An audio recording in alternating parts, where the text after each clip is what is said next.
Highguard is here, and it is not Concord 2.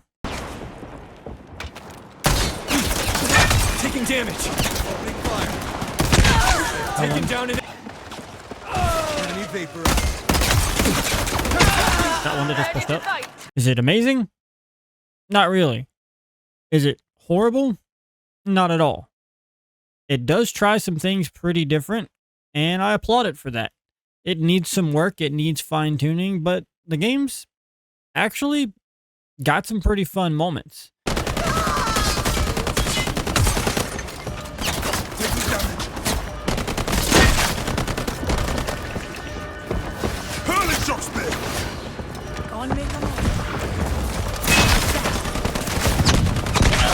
Got him. Enemy soul purged.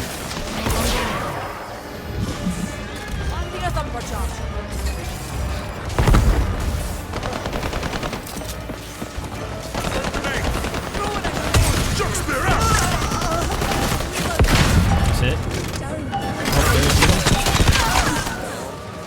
Got it. Done. So if you've been living under a rock, Highguard is the big PvP hero shooter that was the final announcement at last year's Video Game Awards. Our final world premiere comes from 61 members of the team that built Apex Legends and Titanfall. And dangers untold. I venture without fear. And that spun into this huge controversy about people being disappointed at the Video Game Awards, about the final announcement, and then did they pay for that, and how much of a blunder it was. Then it came out that they didn't pay for the final announcement. Jeff just upgraded them to that for free, and it was kind of this whole back and forth nonsense. But what really matters is the game is out, and is it actually good? And yeah, I mean, it's worth your time. It's free, so all you're spending on it is your time. And it's actually a unique concept. We don't see unique concepts, especially in the first-person shooter arena, almost ever. And this basically takes... Let me go back a bit. If you're familiar with the game Rust, then you're probably familiar with the base mechanics and the concept of raiding. If you're not familiar, raiding is basically when you and your group go and raid another group's base to try to steal their resources and take their base down. Well, the devs over at Wildlight said, we really enjoyed that experience, along with a handful of other shooter PvP experiences. How do we distill that down into something digestible that you can do repetitively over and over and still have fun? And that's kind of where Highguard got started. And playing it, it does feel a lot like a Rust raid, with an Apex coat of skin on it, kind of. Now, as you see, as soon as you spawn in, you almost have this, like, period of Rainbow Six Siege style base defense where you have 5 walls that you can put up and defend your base. These walls are destructible, and if you reinforce them, they are about twice as strong. What would fall with 1 rocket now takes 2, maybe 3 rockets.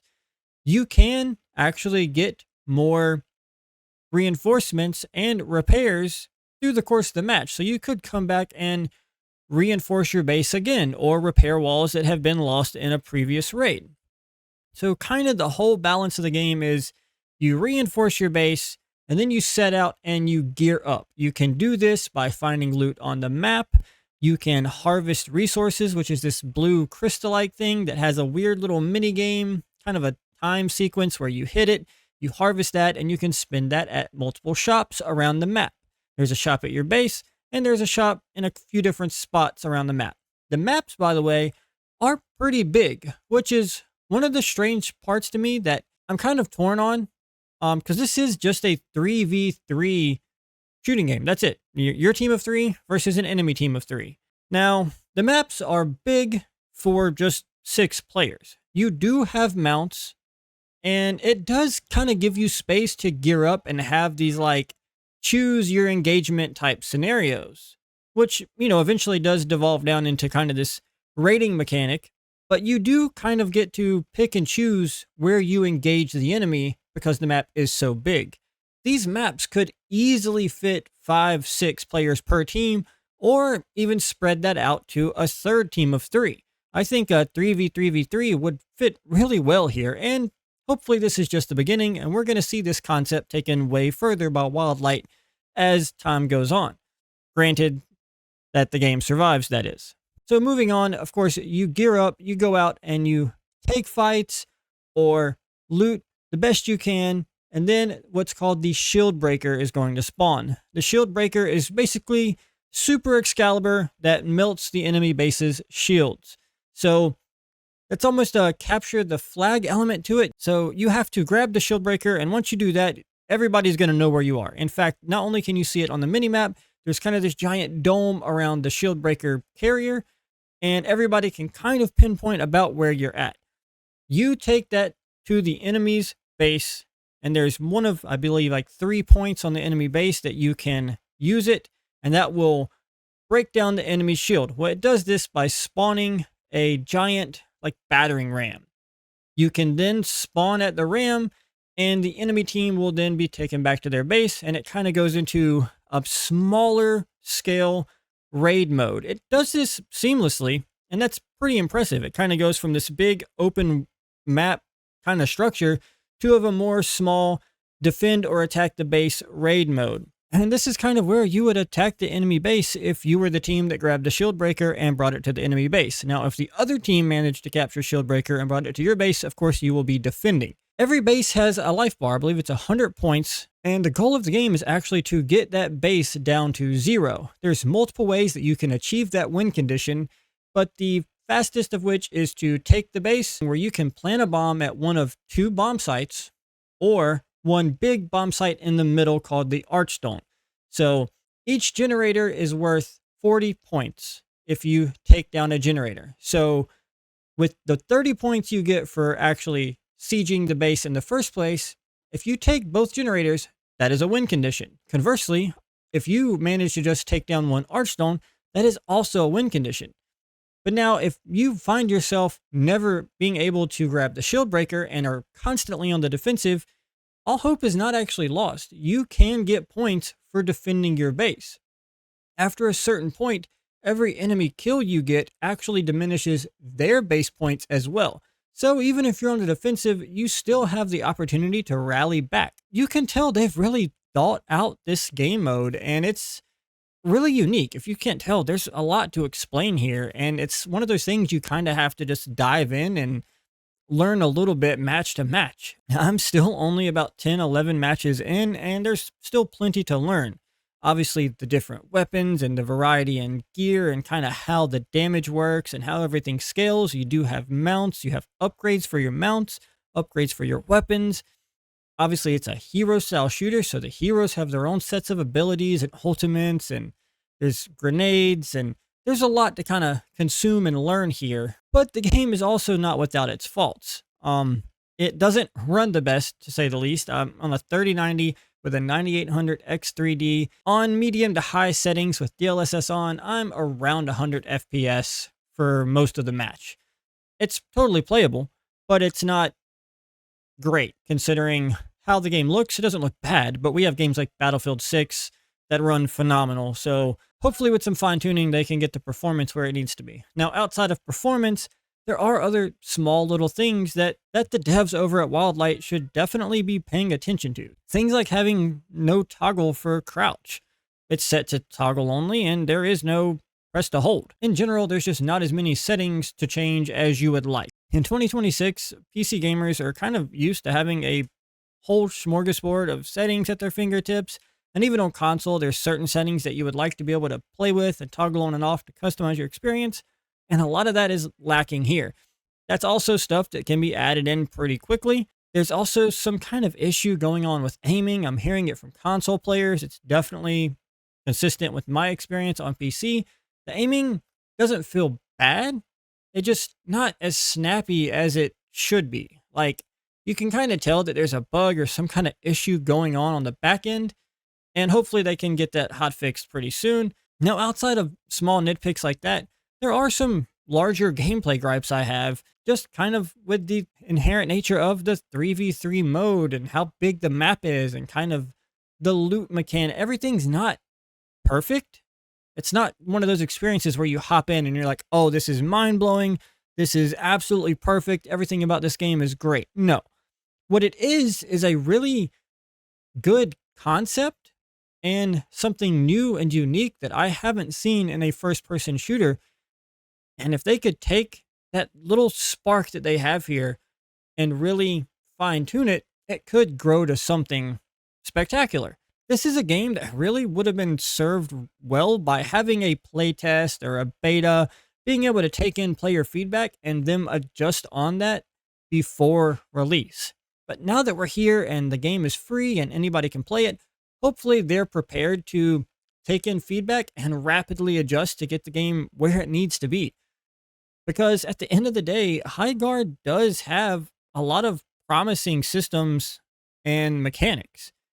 It isn't a game that's just kind of, and then you move on to the next. This is a game that I could see myself putting some real time into, and I'm going to continue to play. They have a season 2, I believe, or season 1 part 2 ready in just 2 weeks. We get a new hero, I believe we get a new map, ranked mode, and they have the entire year all the way up to December roadmapped out on their social media for you to go check out. They're being fairly transparent for a game that just shadow dropped today. That's kind of my initial impressions on Highguard. It's not the glory be new coming of all first-person shooters. It's going to take over the entire globe. But it's also not the steaming pile of dog shit that many people are making it out to be or hoped it would be, unfortunately. It's somewhere in between. I think it's closer to being a great game than to being a horrible game. I think with some time, some fine-tuning, and some TLC, this game could be one of the great competitive shooting games of the year. But in order for that to happen, of course, there has to be a community. And with the controversy surrounding the game, with just how vitriolic and negative the gaming world is these days, it's really hard to say if this is going to latch on enough players for it to foster a good community in order for it to grow and stick around for a while.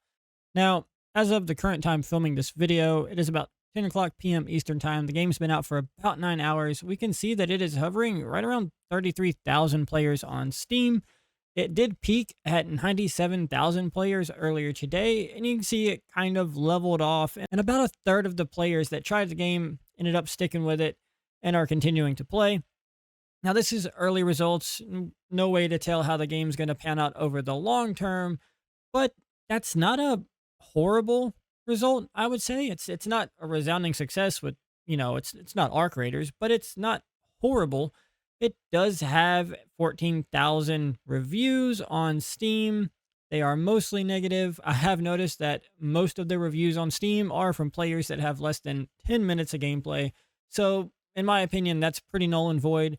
We're going to have to wait a few days to see how the actual population that is giving it a shot feels about the game overall.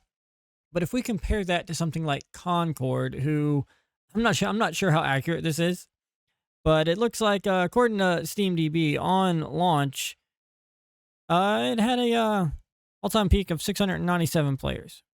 This is not that kind of game. It's not that bad. All right, it says that it had 6,234 followers on the store, and its peak on Twitch was 113,000. And if we go to Highguard, we already see that on Twitch, it's 377,000, 66,000 people viewing it right now. It does have 12,000 followers. So it has already smoked Concord. So we can pretty definitively lay the Concord 2.0, notions to bed. With Concord, Sony spent millions and millions of dollars to create the game and build this world behind it and have years of content planned. And they really needed it to be a big hit in order to justify continuing development and running it as a live service game. I don't agree with them pulling the plug on Concord. Even if it was a stinker, I think people should still be able to buy it and play it and check it out, even if they didn't continue to add content. But with Highguard, the devs have said they don't really need it to be the largest player count in the world. They just want a dedicated group of fans and players, and they'll continue to work at it. So I think it being their first game, they kind of knew that there was a small chance of them taking over the world the way something like Arc Raiders has. So they're banking on having a dedicated fan base that comes back to the game and plays and allows them to iterate. And over time, maybe they do make this into the game that it probably could be. Anyways, that's my initial impressions on Highguard. Again, it's not amazing and it's not horrible, but it is fun, and I do recommend everybody giving it a shot and seeing what you think.